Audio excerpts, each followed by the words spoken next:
हाय लो check. चलिए बच्चा party, आज हम लोग समझेंगे क्लास 12th का बुक हिंदी। हम लोग वैसे तो सब सब्जेक्ट पढ़ा सकते हैं, फिजिक्स, केमिस्ट्री एंड बायोलॉजी, जिसमें आज हमको हिंदी का पढ़ाने का बहुत सी इसमें बात है, क्योंकि हिंदी हमारी मातृभाषा है। आज हम लोग हिंदी का क्लास 12th का चैप्टर नंबर 1 पढ़ेंगे, जिसका राइटर है बालकृष्ण भट्ट। बातचीत का लेखक है, बातचीत है इनका लेखक है बालकृष्ण भट्ट।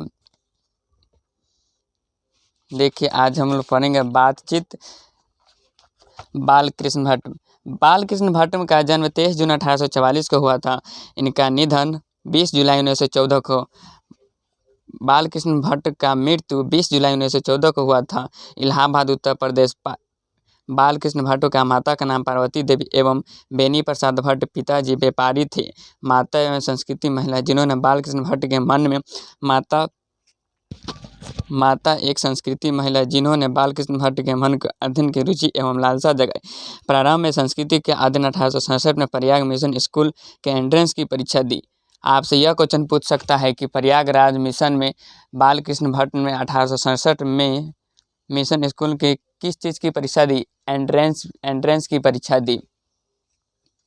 1869 में 1875 तक प्रयाग मिशन स्कूल के अध्यापन 1885 के प्रयाग के CAV स्कूल में संस्कृत का अध्ययन। 1888 में प्रयाग का काव्यस्थल पाठशाला इंटर कॉलेज में अध्यापक नियुक्ति, किंतु उग्र स्वभाव के कारण इनकी नौकरी छोड़नी पड़ी। आपसे यह क्वेश्चन पूछ सकता है कि बालकृष्ण भट्ट को किस स्वभाव के कारण नौकरी छोड़नी पड़ी? इनको उग्र स्वभाव के कारण नौकरी छोड़नी पड़ी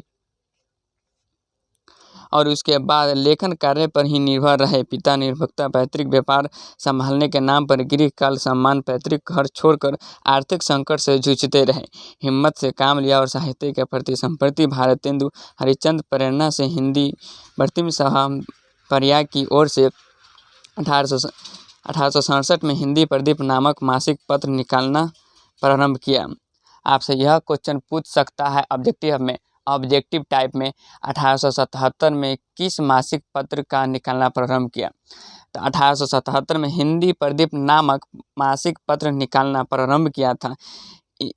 इसे वे 33 वर्ष तक चलाते रहे। हिंदी नामक प्रदीप कितने वर्ष तक चलाते रहे? 33 वर्ष तक चलाते रहे। इसमें नियमित रूप से सामाजिक, साहित्य, नैतिक, राजनीतिक विषयों पर निबंध लिखते रहे। 1881 में वेदों की व्यक्तिपूर्ण समीक्षा, 1886 में लालसा श्रीनिवास दास की संयुक्त स्वयंवर की कठोर आलोचना की। जीवन के अंतिम दिनों में ही हिंदी शब्दकोश के संपादन के लिए श्याम सुंदर दास द्वारा काशी आमंत्रित, किंतु अच्छा व्यवहार न होने पर अलग हो गए। शब्दकोश के संपादन के श्याम सुंदर दास द्वारा काशी अंतिम, किंतु अच्छा व्यवहार न होने के कारण अलग हो गए। जो इनके शब्दकोश में संपादन के श्याम सुंदर दास द्वारा काशी आमंत्रित, इनको अच्छा व्यवहार न होने के कारण इन्होंने अलग होना पड़ा। उपन्यास, रहस्य कथा, नूतन ब्रह्मचारी और 100 अजान एक सुजान, गुप्त बैरी, रथशाल यात्रा, उचित दक्षिण, हमारी घड़ी, सद्भाव का अभाव है, यह सब इनका नाटककार है। नाटक पद्मावती, कीर्तार्जुन, बेनी, सहान, सिंसापुआल, वध, नल, दमयंती या दमयंती स्वयंवर, शिक्षादान, चंद्रसेन, सीता, वनवास, पतित पंचम, मेहनाद वध, कट्टर, सुम की एक नकल, बिरहान, इंग्लैंडवर्षीय और भारत के जननी, भारतवर्ष और कली, दूरदर्शी, एक रोगी और एक वैद्य, रेल का विकट खेल, बाल विवाह आदि प्रसंग जैसे काम वैसा परिणाम, नई रोशनी का विषय, आचार विडंबना का आदि निबंध 1000 से आसपास लिखे थे। आपसे क्वेश्चन ऑब्जेक्टिव में यह पूछा जा सकता है कि विषय आचार विडंबना का निबंध कितने लिखा गया? आप ऑब्जेक्टिव में यह बताएं 1000 के आसपास निबंध, जिनमें 100 से ऊपर बहुत महत्वपूर्ण भट्ट निबंधकाल नाम से 2 खंडों में एक संग्रह प्रकाशित किए गए। बालकृष्ण भट्ट के आधुनिक हिंदी गद्य के आदि निम्नताओं और उन्नायक रचनाकारों में एक वे भारतेंदु युग के प्रमुख साहित्यकारों में से वे हिंदी प्रारंभिक युग के प्रमुख और महान पत्रकार, निबंधकार तथा हिंदी की आधुनिक आलोचना के प्रवर्तक प्रयाग में उन्होंने आधुनिक हिंदी की साहित्य को अपने प्रतिभाशाली जनधर्मी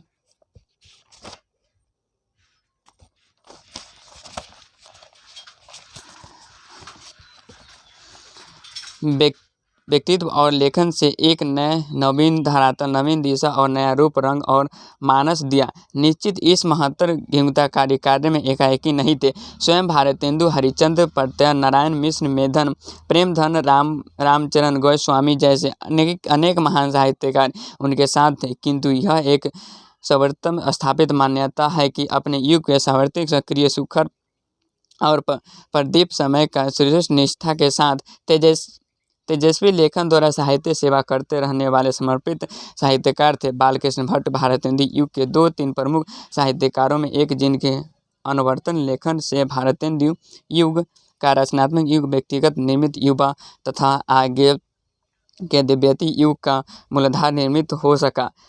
साहित्य केवल कल्पना, विलास और मनोरंजन की वस्तु नहीं, अपितु यह कि समूह चित्त के विकास, संभाव और जन संस्कृति के विकास प्रवाह का मूर्त वाड में उपादान है, जो गहन लोक संस्कृति से उपजात और दिशा पाता है। यह बोधपूर्ण प्रधान मान्यता भारतेंदु युग के साहित्य से बनती है और इसके कष्टकाओं के बालकृष्ण भट्ट प्रमुख आधुनिक हिंदी नवजागरण राष्ट्रीय आंदोलन दौर में नए सिरे से अपनी भाषा और साहित्य के मौलिक और भाषावादी को लोकवादी प्रकृति एवं जातीय निष्ठा के पहचान करते हुए तदनुरूप दिशा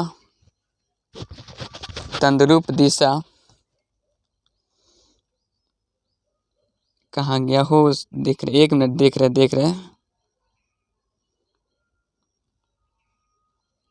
तदनुरूप दिशा और प्रभाव देने का कार्य जिन्हों महान लेखक ने अपनी रचनात्मक गतिविधियों द्वारा संपन्न किया, उनमें भट्ट जी की विशेष रूप स्मरणीय था। इनका कहना है कि कार्य जिन महानों लेखकों ने अपनी रचनात्मक गतिविधियों को संपन्न किया है, इसमें बालकृष्ण भट्ट का विशेष स्मरणीय था। बालकृष्ण भट्ट गद्यकार थे। आपसे ऑब्जेक्टिव में यह क्वेश्चन पूछ सकता है कि बालकृष्ण भट्ट क्या थे, तो बालकृष्ण भट्ट एक गद्यकार थे।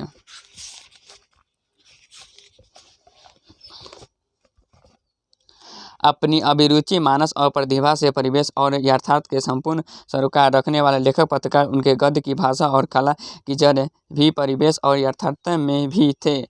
लेखक व्यवहार में, बोल चाल, बातचीत और अभिव्यक्ति में मूर्त भाषा और कला की ही उनके गद्य कलेवर बन जाती है। नव जागरण और स्वाधीनता संघर्ष का दौर था, जिसमें भीतरी और बाहरी, स्वदेशी और विदेशी शक्ति से टकराव और संघर्ष ही जागरूक है गद्य लेखक की नियति थी।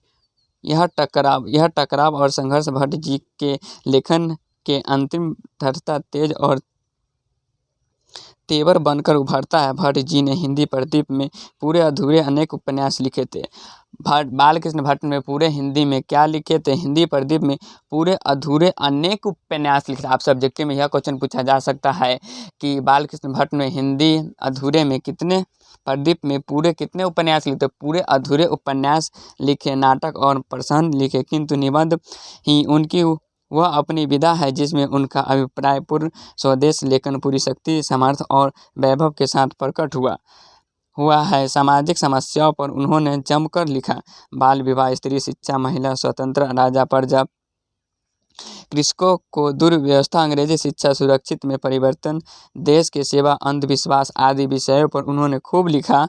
विविध मनोभाव और भाषा साहित्य के विषय पर भी खुलकर लिखा है। व्यक्ति व्यंजक, आत्मकर कलात्मक निबंध भी उन्होंने इतने लिखे कि उनकी संख्या सैकड़ों में है। आचार्य रामचंद्र शुक्ल ने निबंधकार के रूप में उन्होंने अंग्रेजी साहित्य एडिशन और स्टील श्रेणी में रखा गया। आचार्य रामचंद्र शुक्ल ने निबंधकार में उन्होंने किस श्रेणी में रखा गया? तो उन्हें साहित्य के एडिशन और स्टील के श्रेणी में रखा गया। यहाँ प्रस्तुत बातचीत शीर्षक निबंध के उनके निबंधकार व्यक्तित्व और निबंधकार के साथ साथ भाषा शैली का भी प्रतिनिधित्व करता है। प्रस्तुत निबंध भट्ट जी की बारे में ऊपर कही गई बातों के सहज सृष्टि प्रमाणित कहता है।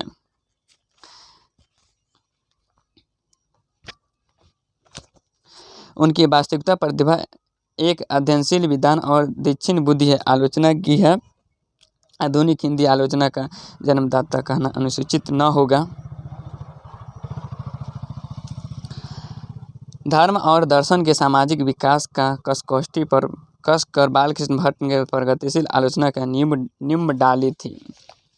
अब चलिए यहाँ पर हम समझेंगे बातचीत क्या है। अगर मनुष्य की बात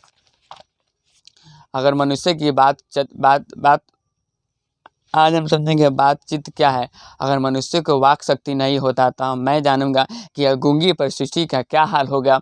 जैसे कि एक मनुष्य की अगर वाक शक्ति न होगा तो वह किसी के सामने नहीं बोल सकता है, सिर्फ बात करने का अनुभव कर सकता है। अगर मुंह से आवाज़ ही नहीं निकलो तो यह कितना बड़ा अपने आप में दुख भरी कहानी है। इसलिए हम समझेंगे बातचीत क्या है। इसे देखिए, चलिए अब चलते हैं आगे की ओर। बातचीत, इसे तो सभी स्वीकार करेंगे कि अनेक प्रकार की शक्तियाँ जो वरदान की भांति ईश्वर ने दी मनुष्य को दी, उसमें वाक शक्ति भी एक है।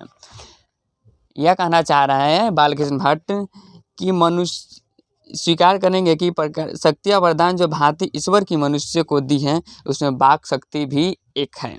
यदि मनुष्य की और इंद्रियां अपनी अपनी शक्तियाँ पर अवकील रहती है तो वाक शक्ति मनुष्य में न होती तो हम नहीं जानते कि इस गूंगी सृष्टि का क्या हाल होता। अगर वाक शक्ति हर मनुष्य में नहीं होता तो हम नहीं जानते कि इस गूंगी सृष्टि का क्या हाल होता। लोग लुंज पुंज से हो मानो कोनों में बैठा दिए होंगे। कुछ सुख दुख का अनुभव हम अपनी दूसरी इंद्रिया के द्वारा करते हैं, और जब हमें वाक शक्ति है तो कुछ सुख दुख का अनुभव दूसरे इंद्रिया के द्वारा करते हैं, या हम अपने मुंह से बोलकर करते हैं। उसके अवकाश होने के कारण आपस में एक दूसरे से कुछ न कह सुन सकते हैं। इसे तो वाक शक्ति के अनेक फायदे में स्पीच है। वक्तृता और बातचीत का दोनों में किंतु स्पीच से है। बातचीत का ढंग ही निराला है। बातचीत में वक्ता को नाज नखरा जाहिर करने का मौका नहीं दिया जाता है कि वह बड़े अंदाज से गिन कर पाँव रखता हुआ पुलपट्टी पर जा खड़ा हो और पुंडा चाणक या नांदी पाठ की भांति घड़ियों तक साहबाना मजलिस के चेयरमैन लेडीज एंड जेंटलमैन की बहुत सी स्थिति करवाए, तब किसी की तरह वक्तृता का आरंभ करे। जहाँ कोई मम्र या नोक की चुटकुली बात वक्ता महाशय के मुख से निकली तो ताली ध्वनि से कमरा गूंज उठा। अब लीजिए, अगर किसी के मुंह से चुटकुली बात या कोई स्टेज पर जा रहे हैं, उनके मुंह से कोई ऐसा चुटकुली बात निकल गया जिससे वाह वाह वाह और ताली गूंज उठा और हंसी का मुस्कुराहट अलग ही रहता है। देखिए, गर्मी बहुत है, डालेंगे उसमें करतल ध्वनि का कोई मौका न, लोगों कह के उड़ाने की कोई बात ही रहती है। हम दो आदमी प्रेम पूर्वक संलाप कर रहे हैं, कोई चुटकुली बात आ गई तो हंस पड़े। मुस्कुराहट से होठों का केवल फर्क उठना ही हंसी का अंतिम सीमा है। कोई चुटकुली बात आ जाए तो हंस पड़े। चुटकुली बात आ जाए तो हंस पड़े। मुस्कुराहट के होठों से केवल फर्क ना उठना ही हंसी के अंतिम सीमा है। स्पीच का उद्देश्य सुनने वालों को मन में जोश और उत्साह पैदा कर देना। घरेलू बातचीत मन में रमाने का ढंग है। अब लीजिए, किसी को बातचीत करने का मौका मिल जाए, उसमें बात का चुटकुली आ जाए तो सुनने वाले को मन में जोश और उत्साह पैदा कर देने वाला बात है। उसमें कुछ अलग ही उत्साह पैदा हो जाता है। उसमें स्पीच की वह संजीदगी बेकर दो धक्के खाती फिरती है। जहाँ आदमी की अपनी ज़िंदगी मज़ेदार बनाने के लिए खाने पीने चलने फिरने की आदि ज़रूरत है, वहाँ बातचीत का भी उसकी अत्यंत आवश्यकता है। जैसे एक आदमी को खाने पीने चलने के लिए अत्यंत ज़रूरी है, उसी प्रकार एक मनुष्य को बातचीत करने के लिए अत्यंत ज़रूरी ही पड़ता है। बातचीत उसके अत्यंत आवश्यकता है। जो कुछ मवाद धुआं जमा रहता है वह बातचीत के जरिए भाप बनकर निकल पड़ता है। चित्त हल्का और स्वच्छ हो जाता है। अगर बातचीत ही नहीं किया जाए तो जो भी मन एकदम बोधापन समा जाएगा, जिसके कारण हमारा दिमाग सही से अच्छा और हल्का स्वस्थ नहीं रहेगा। अगर जो भी बात में मवाद या धुआं बनकर रहता है, वह बातचीत करने से बातचीत के जरिए मवाद या धुआं भाप बनकर उड़ जाता है। जमा रहता है वह बातचीत के जरिए भाव बनकर बाहर निकल पड़ता है। चित्त हल्का और स्वच्छ के परम आनंद में मगन हो जाता है। बातचीत का भी एक खास तरह का मज़ा होता है। जिनको बातचीत करने की लत पड़ जाती है वह इसके पीछे खाना पीना भी छोड़ बैठते हैं। अपना अपना बड़ा हर्ज कर देना उन्हें पसंद आता है। बातचीत का मज़ा नहीं खोना चाहते हैं। रोबिन्स क्रूसो का ही किस्सा बंधुआ लोगों ने पढ़ा होगा कि जिसे 16 वर्ष तक मनुष्य के मुख देखने को नहीं मिला। कुत्ता बिल्ली आदि जानवर के बीच रहे वह 16 वर्ष तक उपरांत ने उसने फ्राइडेट के मुख से एक बात सुनी। यद्यपि उसने अपनी जंगली बोली में कहा था, पर उस समय जैसे आप लोगों ने भी जानते होंगे कि रोबिन्स क्रूसो ने 16 वर्ष तक उनसे मनुष्य के मुंह से एक भी बात सुनने को नहीं मिला। कुत्ता बिल्ली जानवर कुत्ता बिल्ली जानवर के साथ रहे, उन्हें मनुष्य के 16 वर्ष तक एक भी आवाज़ सुनने को नहीं मिला। 16 वर्ष के उपरांत फ्राइडेट के मुख से एक बात सुनी। यद्यपि उसने अपनी जंगली बोली में कहा था, पर उस समय रोबिन्स को ऐसा आनंद हुआ मानो उसने नए सिरे की फिर से आदमी का चोला पाया है। वही रोबिन्स क्रूसो ने कहते हैं कि हमें 16 वर्ष तक मनुष्य को आवाज़ सुनने को नहीं मिला। कुत्ता बिल्ली जानवर आदि के साथ रहे और मनुष्य के बात जिस तरह से हमने सुने उस तरह से हमें लगता है कि मैं उसने नए सिरे की फिर से आदमी का चोला पाया है। इससे सिद्ध होता है कि मनुष्य की वाक शक्ति में कहाँ तक लुभा लेने की ताकत है, जिनसे केवल पत्र व्यवहार है, कभी एक बार भी साक्षात्कार नहीं हुआ। उन्हें अपनी प्रेमी से बात करने की कितनी लालसा रहती है। अपना अभिव्यक्ति भाव दूसरे पर प्रकट करना और उसका आशय आप ग्रहण कर लेना शब्द के ही द्वारा हो सकता है। सच जब तक मनुष्य बोलता नहीं तब तक उसका गुण दोष या प्रकट होता नहीं। सच तो यह है कि जब तक मनुष्य बोलता नहीं तब तक उसका दोष या गुण प्रकट होता नहीं। चाहे कितना भी अच्छा देखने में क्यों न हो, जब तक कोई बोलता नहीं तब तक उसका दोष या गुण प्रकट होता नहीं। बेन जानस का यह कहना है कि बोलने से ही मनुष्य का रूप साक्षात्कार होता है। बेन जानस का कहना है कि बोलने से ही मनुष्य का गुण साक्षात्कार होता है।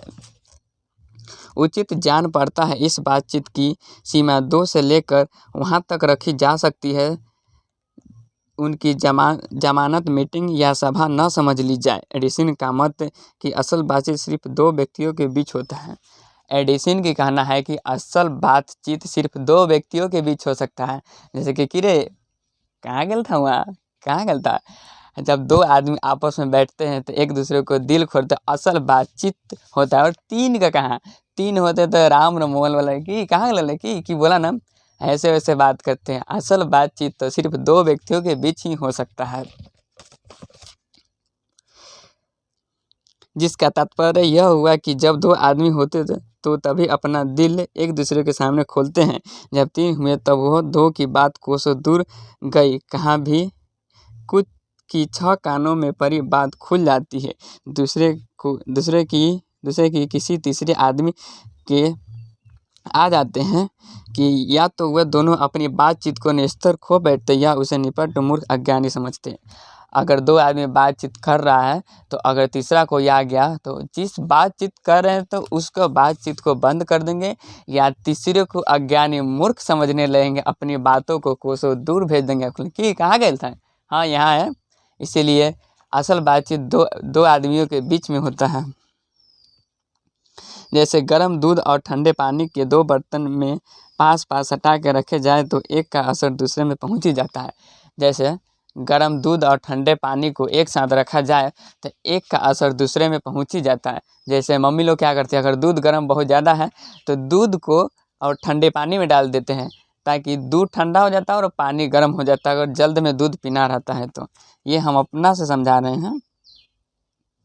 असर दूसरे में पहुंच जाता है अर्थात दूध ठंडा हो जाता है और पानी गर्म। वैसे ही 2 आदमी पास बैठेंगे तो एक का गुप्त असर दूसरे पर पहुंच जाता है। चाहे एक दूसरे को देखे भी नहीं तब बोलने के कौन कह एक शरीर की विद्युत दूसरे में प्रवेश करने लगती है। जब पास बैठने का इतना ही असर है तो बातचीत में कितना अधिक असर होगा, इसके कौन न स्वीकार करेगा कि वास्तव में अब इस बात को 3 आदमियों के साथ देखना चाहिए। मानो एक त्रिकोण सा बन जाता है। तीनों चित्त मानो 3 कोनों है और तीनों की मनोवृत्ति से प्रसरण को धारा मानो उस त्रिकोण की तीन रेखाएं में गुपचुप असर तो उन तीनों में परस्पर होता है। जो बातचीत तीनों में की गई है वह मानो अंगूठी में नुग झड़ जाती है। उपरांत जब 4 आदमी हुए तब बेतकल्लुफ़ी के बिल्कुल स्थान नहीं रहता है। खुल के बातों न होंगी तो जो कुछ बातचीत की जाएगी वह फॉर्मेलिटी, गौरव और संजीवनी की लक्ष्य दिखेंगे। अगर खुल की बातें न की जाएगी तो जो भी बातचीत करेंगे हम लोग वह फॉर्मेलिटी या लक्ष्य दिखेगी। लक्ष्य की सनी हुई तो 4 से अधिक की बातचीत तो केवल राम रमोल कहलाएगी। अगर 2 आदमी बात कर रहे हैं तो ठीक है, 3 किए तो थोड़ा बहुत ठीक रहेगा, लेकिन 4 से अलग बातचीत करेंगे। अगर जहाँ पर 4 आदमी पहुँच गए वहाँ 4 से अधिक बातचीत करेंगे तो केवल वहाँ राम रमोल की बात होगी। कहाँ गए हो? एक मिनट रुकिए, आप लोग शांत रहिए।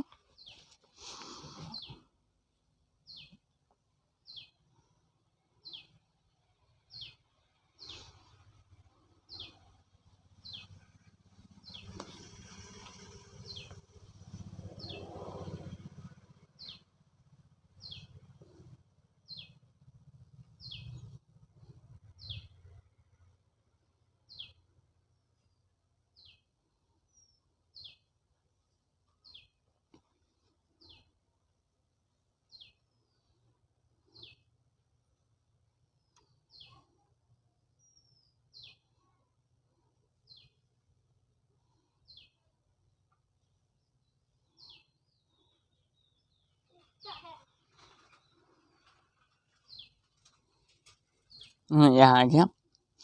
4 लोगों के बीच जो बातचीत होगी वो राम रमोल होगी। उसे हम संलाप नहीं कह सकते हैं कि इस बातचीत के अनेक भेद हैं। ये बुड्ढों की बातचीत पराए जमाने की शिकायत पर हुआ करती है। बाबादम के समय ऐसी दास्तानें शुरू करते हैं जिसमें हम लोग बुड्ढों की बात जो शुरू होती है बाबादम की बात होती है, जिसमें 4 सच तो 10 झूठ। एक बार उनकी बात का घोड़ा छूट जाना चाहिए। और बूढ़े जो व्यक्ति होंगे, आप लोग बूढ़े व्यक्ति को देखेंगे जैसे दादा दादी, उनको जब देखते होंगे तो अगर एक बार उनको बातों की घोड़ा छूट जाए तो पहरों बीत जाने के बाद उनको बात खत्म नहीं होती है। अनुमोदन और इस समय की सब भांति के लायक नौजवानों की निंदा उनकी बातचीत का मुख्य प्रकरण होगा। पढ़े लिखे हुए तो लिए कि शेक्सपियर, मिल्टन, मिल और स्पेंसर जीप पर नाचा करेंगे। अपने लियाकत के नशे में चूर हम चुनी दिगरे नस्ते अखरपन की चर्चा छेड़ेंगे। 2 हम सहेलियों की बातचीत कुछ जायक ही निराला है। रस का समुद्र मानो उमड़ाल चला आ रहा है। इसका पूरा स्वाद उन्हीं से पूछना चाहिए जिन्हें ऐसों की रस सनी बात सुनी को कभी भाग्य लड़ा। 1 मिनट रुक जाइए, हो माइक थोड़ा इधर चला गया, आवाज़ आप लोग को जाने में कुछ परेशानी होती होगी, जानते हैं आपका हम लोग दुख। 1 मिनट देख लीजिए। हेलो चेक, हेलो, ठीक है आप चलिए देखते हैं। 2 बुढ़ियों की बातचीत का मुख्य प्रकरण बहू बेटी वाली हुई तो अपनी बहुआ या बेटा का शिकवा होगा या बिरादने वाले का कोई ऐसा रम सरात छे बैठेंगे कि बात करते करते अंत खोड़े दांत। जैसे कि 2 और बहुआ बेटी वाली की बात होगी, बहू और बेटी की बात होगी। हम बहू तो 4 बजे ले सो लेता है, देखा था रहा हमारे बेटिया जल्दी उठ जाता। निकाल लगेंगे कि लड़कों की बातचीत खिलाड़ी हुए तो अपनी अपनी तारीफ करने के बाद सलाह गांठेंगे कि जिसमें उनकी अपनी शैतानी जाहिर करने का पूरा मौका मिले। और लड़कों का बातचीत करने का मौका मिले तो कुछ ऐसे बात करेंगे कि उन्हें खिलाड़ी हुए तो अपनी अपनी तारीफ करेंगे, और कुछ लड़के खिलाड़ी हुए तो अपनी अपनी तारीफ करेंगे, और बाद में वही कोई अपनी तारीफ करते हुए हमें अपनी शैतानी जाहिर करने का पूरा मौका मिल जाए तो वह शैतानी भी करते हैं। मेरे स्कूल के लड़कों की बातचीत के कथोपन होता है अपने उत्साह के शिकायत या तारीफ, या अपने सहपाठियों में किसी के गुण अवगुण का कथोपन होता है। या पढ़ने में कोई लड़का तेज हुआ तो कभी अपने सामने दूसरों को कुछ न गिनेगा, सुस्त हुआ और बोधा हुआ तो दबी बिल्ली का दबी बिल्ली सा स्कूल भर को अपना गुरु ही मानेगा। देखिए, अगर पढ़ने में कोई लड़का तेज हुआ तो अपने आप को कुछ नहीं समझेगा। अगर कोई लड़का पढ़ने में बोधा हुआ तो अपने आप को दबी बिल्ली का शिकार मानेगा और पूरा स्कूल को, टीचर हो या बच्चे को, अपना गुरु ही मानेगा। इसके अलावा बातचीत की ओर से बहुत ही किस्में राजकाज की बात, व्यापार संबंधित बातचीत, दो मित्रों को प्रणलाप इत्यादि हमारे देश में आरक्षित लोगों को बतकही होती है। लड़की लड़के वालों की ओर से एक एक आदमी बिचवाई होकर दोनों को विवाह संबंध में ही कुछ बातचीत करते हैं। उस दिन बिरादरी वालों के जाहिर कर दिया जाता है। देखिए, कोई अनपढ़ हुआ तो बिचवाई में लड़के लड़के वालों को, जिसको अगुआ बोलते हैं, अगुआ लड़का की ओर से देखवा देता है और लड़की वालों की ओर से देखा जाता है, उसको बिरादरी वालों को उस दिन से दे दिया जाता है। उत्सव के साथ की जाती है। चंडू खाने की बातचीत की भी निराली होती है। आपसे ऑब्जेक्टिव में यह क्वेश्चन पूछा जा सकता है कि चंडू खाने की बातचीत कैसे होती है। चंडू खाने की बातचीत निराली होती है। निदान बात करने के अनेक प्रकार और ढंग है। यूरोप के लोगों में बात करने का हुनर आर्ट ऑफ कन्वर्सेशन है। यूरोप के आर्ट ऑफ कन्वर्सेशन कहाँ के लोगों में बात करने का होता है, तो यूरोप के लोगों में। या ऐसा भी क्वेश्चन पूछा जा सकता है कि यूरोप के लोगों में किस तरह की बात करने का दिया जाता है, तो आर्ट ऑफ कन्वर्सेशन। यहाँ तक बढ़ा कि स्पीच और लेख दोनों से इसे नहीं पाते कि इसकी पूर्ण शोभा काव्यकाल प्रवीण विदमंडलीय है में से ऐसा चतुराई प्रसंग छेड़े जाते हैं कि जिन्हें सुन कान से अत्यंत सुख मिलता है। हृदय गोष्ठी इसका नाम सुहद गोष्ठी की बातचीत का यह तारीफ है कि बात करने वालों को लियाकत अथवा पंडिताई का अभिमान या कपट कहीं एक बात भी प्रकट न हो। वर्णम क्रम के रसाभास पैदा करने वाले शब्दकोश को पकड़ते हुए चतुर सयान अपनी बातचीत के सरस रखते। वह रस हमारे आधुनिक सूक्ष्म पंडित की बातचीत में, जिसे शास्त्र कहते हैं कि कभी आवेगा नहीं। मुर्ग और बटेर की लड़ाई हुआ झपटा झपटी लीजिए। अगर आदमी का लड़ाई हुआ तो गाली गलौज होता, मार बेटा। अगर मुर्ग और बटेर या कौवा का लड़ाई हुआ तो उसमें झपटा झपटी होता है। समान उनके नीरस काँव में सरस संलाप की चर्चा की चलना व्यर्थ है। वर्णन कपट और एक दूसरे को अपने पंडित प्रकाश के बाद में परास्त करने का संघर्ष आदि रसाभास की सामग्री वहाँ बहुयात के साथ आपको मिलेगी। घंटे भर तक काँव करते रहेंगे तो कुछ न होगा। बड़ी बड़ी कंपनी और कारखाने आदि बड़े से बड़े काम इसी तरह पहले 2-4 दिली दोस्त की बातचीत से शुरू किए गए, उपरांत बढ़ते बढ़ते यहाँ तक बढ़े कि हजारों मनुष्य की उनसे जीविका चलने लगी और साल में लाखों की आमदनी होने लगी। 25 वर्ष तक ऊपर वालों की बातचीत आवश्यक ही कुछ न कुछ सारभर्ती होती होगी, अनुभव और दूरंदेशी से खाली न होगी। और 25 से नीचे बातचीत का यद्यपि अनुभव, दूरदेशी और गौरव नहीं पाया जाता। जैसे कि गांव में लोग कहा जाता है कि जो व्यक्ति 25 वर्ष के हो गया उनके बात करने का अनुभव बहुत होता है, और जो 25 वर्ष के नहीं हुए उनको बात करने का अनुभव नहीं होता है। जैसे नहीं कहता है, तू ढेर जानता है, घाट घाट के पानी पी के आए हुए हैं, हमसे नहीं जानता है तुम ज़्यादा।